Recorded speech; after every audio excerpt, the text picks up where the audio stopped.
Ayan, magandang araw, magandang umaga sa lahat. Papunta tayo ng Sangguniang Panglusod ngayon dito sa Davao City. Witness natin yung yung oath-taking ng mga bagong halal na official dito sa Davao. Isa na yung kaibigan natin si Mayor Baste Duterte.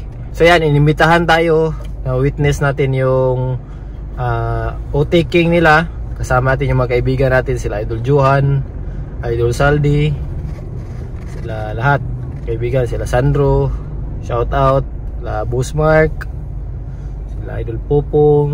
Yan, marami, tsaka marami pag shout out pala bukas sa mga taga Residencia del Rio, Sabado. Inimbitahan tayo doon bukas na mag-conduct ng snake awareness. So Residencia del Rio, Barangay Catalonan Pequeño. Sa mga taga Residencia del Rio, sana mag-meet tayo, tsaka usap-usap tayo. Baka meron akong pwedeng ma-share sa inyo, tsaka meron din kayo ma-share na experience nyo. Makita nyo yung barong ko sa likod, mga idol. Yan, barong tayo ngayon. Yun yung attire dito sa oath-taking. Sana bagay sa atin yung barong. So pala, today is June 27, Friday. Yan, time check 11:41. Palauna yung schedule ng oath-taking, kaya maaga tayo maaga tayo nakababa sa bundok. Gusto ko palang i-shoutout yung Tuburan School, Waldorf School dito sa Mindanao. School ng anak ko, lahat ng mga taga Tuburan, shoutout. Hindi pa alam kung ano yung Waldorf School, search nyo po sa Facebook, tsaka pwede kayo mag-search sa Google, meron silang website. Naka-interest kayo, pwede nyo pa-enroll yung anak nyo doon. Maganda yung sistema nila sa education. Check natin yung pangyayari doon sa session hall ng Sangguniang Panglungsod. Tingnan natin kung narating ba si Inday Sara. Kasi parang andito malapit si Inday Sara ngayon sa Davao. Andito daw siya sa may Samal, Island Garden City of Samal. So malapit lang yan dito sa sa Davao. Yan, dito na tayo sa loob ng Sangguniang Panglungsod dito sa City Hall ng Davao. Yan, relax muna tayo konti. Si Sarge Moon Salazar, shoutout. Namayan na si Attorney Vic, yan si Mama Bella Costa, yung naka purple, kasama din ni Attorney Vic, yan mga vloggers natin, mga kaibigan natin.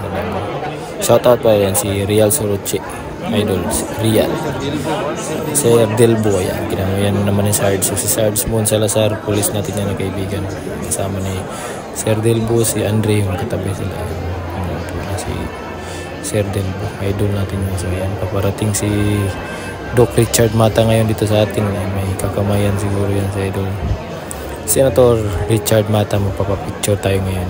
Ayan. Salamat Senator, number 1 Senator natin yan, Richard Mata. So ngayon relax muna kami, nag-aantay tayo na mag-umpisa yung program. Pinaka-aantayan natin mga idol, naabangan natin yung speech ni Mayor Baste. Sana ay ma-tackle ni Mayor Baste ang nakaraang eleksyon, tsaka paano natin napanalo ang eleksyon na ito. Si Idol Mikal natin, pinag-focus natin, Idol Mikal Ibasco, shout out.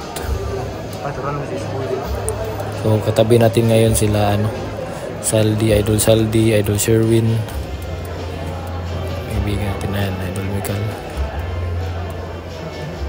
Parang nandito na rin sila Mayor, ayun na sila Mayor, nagkakamay na Mayor Baste, ayun. Nandiyan si Ispoy, Idol Ispoy. So mag-uumpisa na ngayon in a while. So abangan natin ang speech muna ni Attorney Melchor Kitain Jr.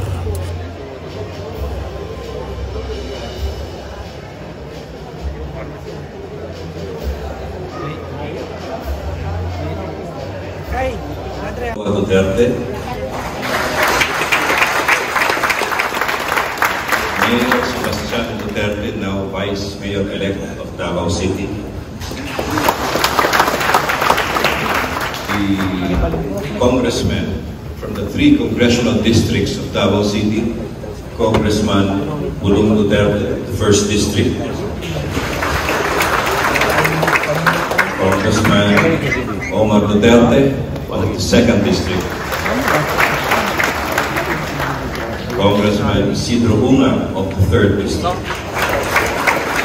District councilors and their family members to cancel Mag-uumpisa na yung OTK ngayon ng mga councilors dito sa Davao, sa mga 1st District, 2nd District councilors, 3rd District councilors. Yung ibang mga councilors nakapag-OTK na pala sa mga nakaraang araw. So ayan, hindi lahat ng mga ngayon councilors andito, pero may iba tapos na. So ayan, mga kaibigan natin, Idol Saldi, tabi natin, saka si Idol Sherwin, si Upaw, Ripside. So ayan, Pando, the original, kaibigan natin, sulit. The duties of that will bear true faith and allegiance to the same. Nag-aantay tayo na medyo tagal-tagal pa to. Skip lang natin yung vlog natin. Kasi medyo maraming councilors pa yung nakalinya para mag-outtaking. So, by 2s, by 3s, umakyat para manumpa. So ngayon, si Congressman Ungab, 3rd District. So magsasalita yan siya ngayon.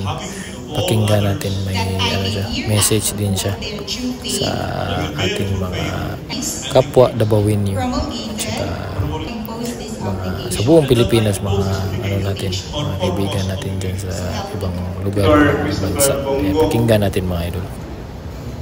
Justice Jean Rose Hogan Rock, Mayor Sebastian Duterte, honored guests, beloved colleagues, and my election fever so early, and we witnessed challenges to our democracy. Unscrupulous distribution of ayuda or aid, attempts to sway the will of the people, and violations of the sacred trust that elections strictly demand. Yet, despite being the underdogs, despite facing well-funded opponents, the Hugpong candidates triumphed. In every barangay, in every precinct, we have prevailed.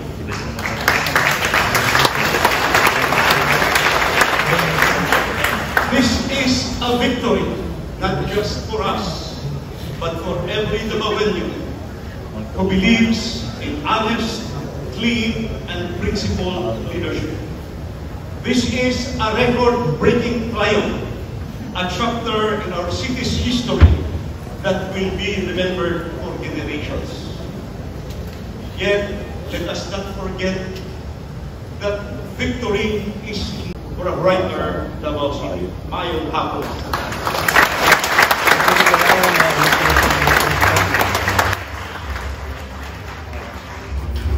So ayan, tapos na yung message ni Congressman Ungab of 3rd District. And dyan pala si Vice President Inday Sara. Hindi ko na mention sa inyo yung naka kulay bugaw, blue, color blue.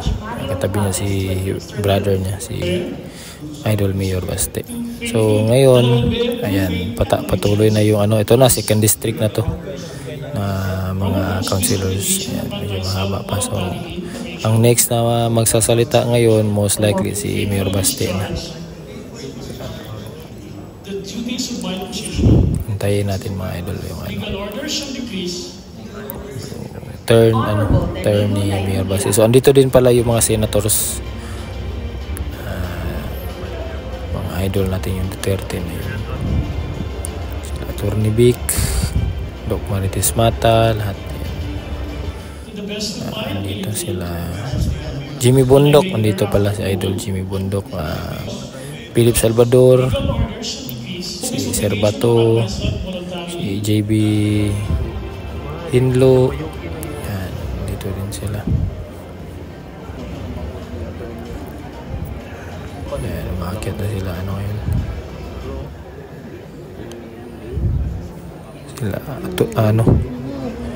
Attorney Melchor Kitain. So yun yung tatay ni ni Vice Mayor Attorney Melchor. So si Melchor Kitain Senior, yan yung matagal na nagsaservisyo dito sa Davao, partner ni Tatay Digong noon dito sa So ngayon baka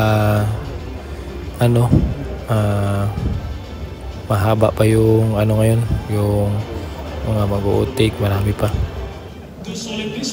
Magpipicture taking din pala tayo mamaya kasama. Meron palang photo ops ngayon na opportunity.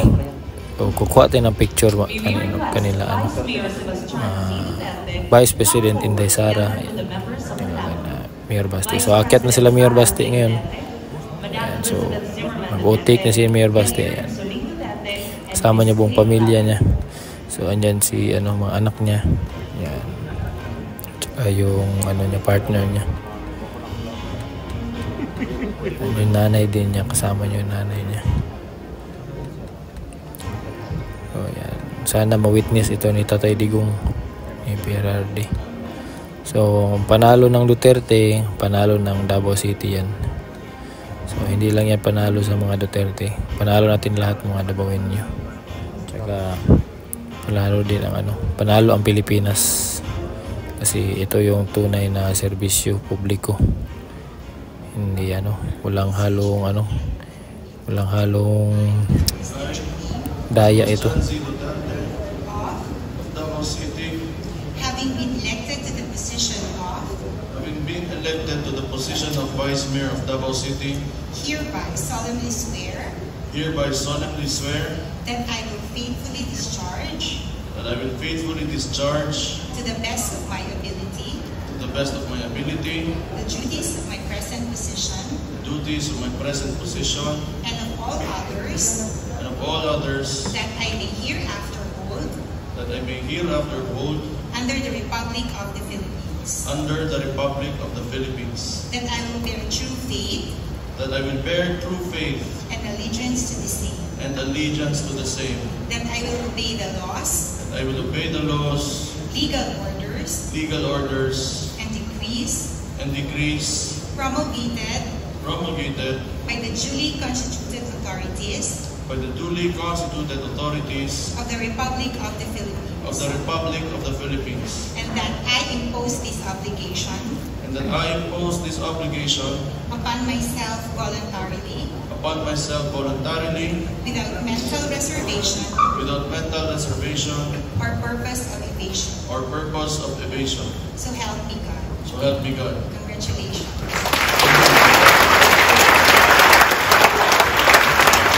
Congratulations, Vice Mayor Sebastian C. Duterte.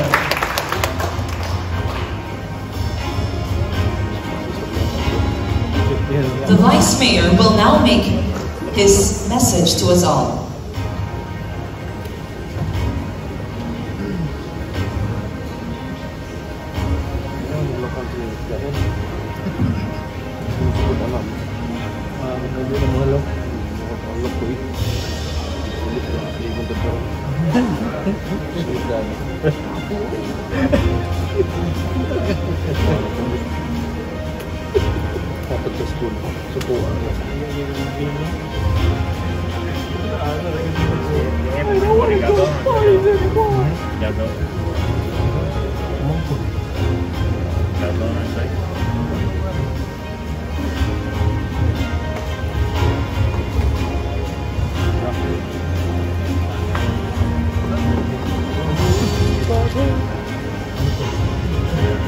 Thank you and congratulations. The Vice Mayor will now deliver his message.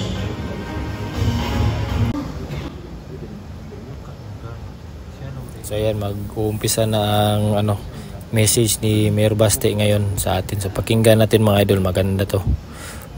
Most likely talagang power ito na message, speech niya. Vice President Sara Zimmerman Duterte, Senator Bongo, Senator Bato de la Rosa, Attorney Jimmy Bondok, Attorney JP Inlo, Attorney Raul Lambino, Dr. Richard Mata, Attorney Vic Rodriguez, and Mr. Philip Salvador, members of the Diplomatic Corps, newly elected congressmen of Davao City, members of the incoming 21st Davao City Council, members of the security cluster, deputy mayors, fellow public servants, other esteemed guests, Dabaweños, sa mga naminaw na po diha nga nas gawas, sa itong mga barangay captain o sa itong mga kagawad, ug especially sa ang mama, maayong adlaw kaninyong tanan. We are here to honor the trust that our fellow Dabaweños have given us. We owe this renewed mandate to everyone who believes in transparency, accountability, peace, and security. Despite facing the administration's machinery in the last elections, Davao City emerged victorious. Money did not win, principles did.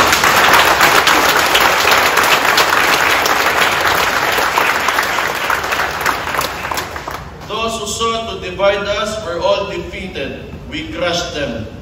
This resounding victory was not only felt in Davao City, but also echoed in key areas across Visayas and Luzon. For that, we are forever grateful.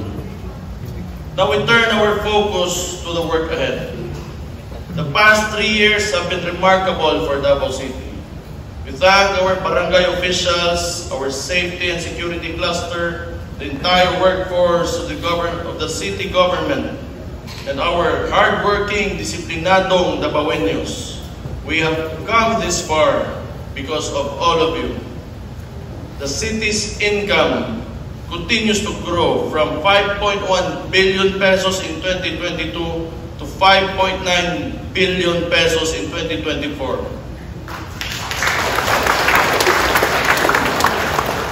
Our gross domestic product has significantly increased from 495 billion in 2022 to 532 billion in 2023, reflecting the strength of our local products and economy. Our tourism industry continues to bounce back. We reached over 1.8 million tourist arrivals in 2024, more than double the 897,406 recorded in 2022. Most notably, more than 263 billion pesos worth of investments were made in Davao City in 2024 alone, 10 billion more than in 2022. The number of registered businesses also rose from 44,935 in 2022 to 46,964 in 2024. Davao City remains insurgency-free, and we continue to operate debt-free. The prudent use of the people's money has allowed us to strengthen our emergency response services, advance digitalization, and expand education and health services. These efforts underscore our commitment to ensuring that government funds sourced from Dabaweños are returned to Dabaweños through tangible and meaningful projects. Sustaining this momentum is everyone's responsibility. From this day forward, everything we do must promote socio-economic growth and improve the quality of life for all. As we open 21st Davao City Council, we will introduce legislation focusing on health, peace and order, housing, food security, and digitalization. We will allocate a substantial budget to education, targeting increased scholarships for poor and deserving Dabaweño students. We will earmark more funds to build additional classrooms and learning facilities. We must invest in our future by investing in the education of our children today. Let it be clear also, we will protect Davao City. Our policies are straightforward. Criminals are not welcome here. We are here to implement the law We expect everyone to comply with the city's laws and policies to ensure order in our communities. We will not compromise the future of our city for anyone's personal interest. We will continue to teach our children the value of honesty and discipline. A peaceful and orderly city is a product of a respect for the law. We would not be enjoying Davao City today if not for the landmark ordinances and policies crafted by our predecessors. We must honor them by ensuring that these are sustained for the benefit of our children. We will not give you a government that tolerates abuse or wrongdoing. Government exists to ensure equal opportunities and justice for all, whether you are rich or poor. But Davaoeños, you must do your part.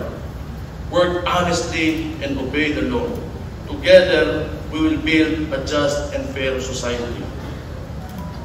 Selfishness and greed keep us from moving forward as a nation. Money can build communities, but it can also destroy them. As citizens, we must hold fast to our values and principles. Put the welfare of the people first. Think of our children's future. Work to leave them a city that is rich, just, and sustainable. To my fellow public servants, never forget the will of the people that brought us here. We must always listen to our constituents. We need to be even more proactive, and we must address community concerns swiftly and sensibly. To my fellow Davaoeños, we ask for your continued cooperation as we move toward a more secure and productive future. We know Davao City better than anyone else. We know its strengths, and we also acknowledge its weaknesses. Its growth and success rely on all of us. People in government cannot do this alone. We all need to do our part and contribute to nation building. The day will come when our forefathers will look upon us with pride, knowing we protected the city they built and led it to even greater heights. Daghang salamat sa inyong tanan.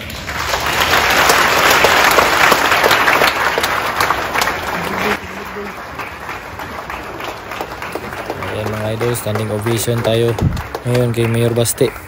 Napakaganda ng speech niya, napaka-power. So yung speech niya mga idol, napakaganda na sinabi niya na yung sa election, money did not win, principles did. So yan, kaibigan natin na yun mga idol. Idol Saldi naman to, si Idol Miguel Buko pala, Migo ay Buko. So ayan, picture taking na tayo mga idol. Sana makaano tayo, makuha tayong magandang picture sa sa pamilya Duterte na Vice President Sara. Ayan, picture taking pa pala sila. So relax muna tayo mga idol. Antayin natin yung linya natin, turn natin na na pupunta na tayo doon sa malapit.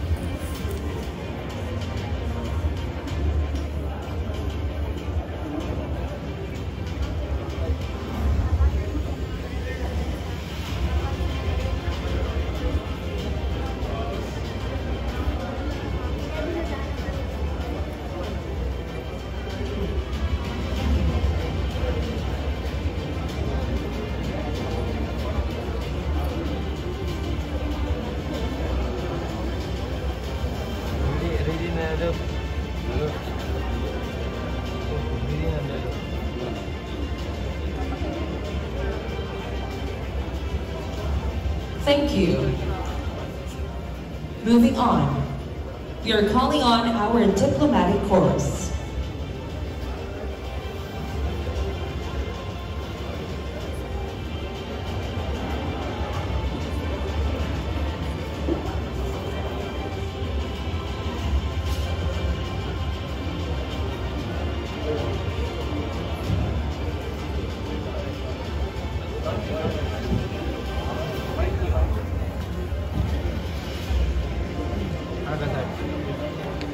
Bantay rin sir sa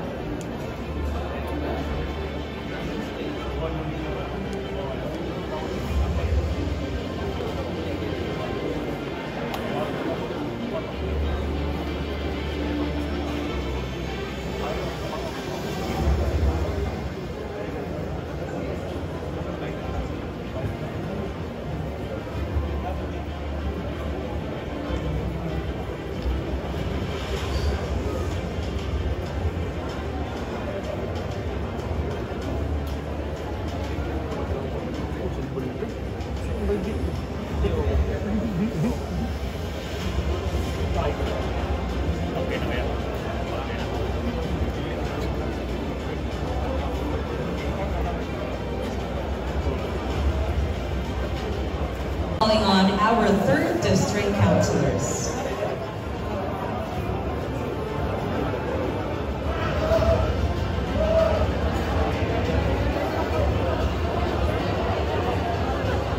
Thank you. Moving forward, we're calling on the Regional Director. Yan mga idol. Yan mga idol. So it's our turn.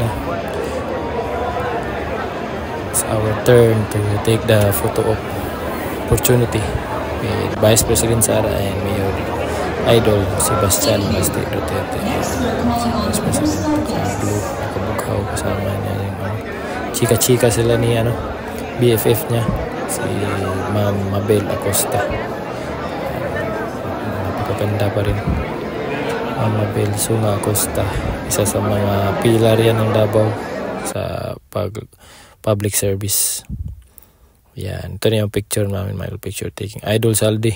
Yan, hindi lang nakatingin si Vice President pero okay na. Ayan, so pauwi na tayo. Akyat tayo sa taas kaunti kasi daw mayroong pagkain doon. Yan, dito na kami. So, dan si Attorney Vic Rodriguez. So, dito na lang yung vlog natin mga idol. Maraming salamat sa inyong lahat. Sa lahat ng mga sumusubaybay. Mapa-rescue man yan. Mapa-eleksyon. Event. Kasama natin si Mayor Basti Duterte. So, ayan, pauwi.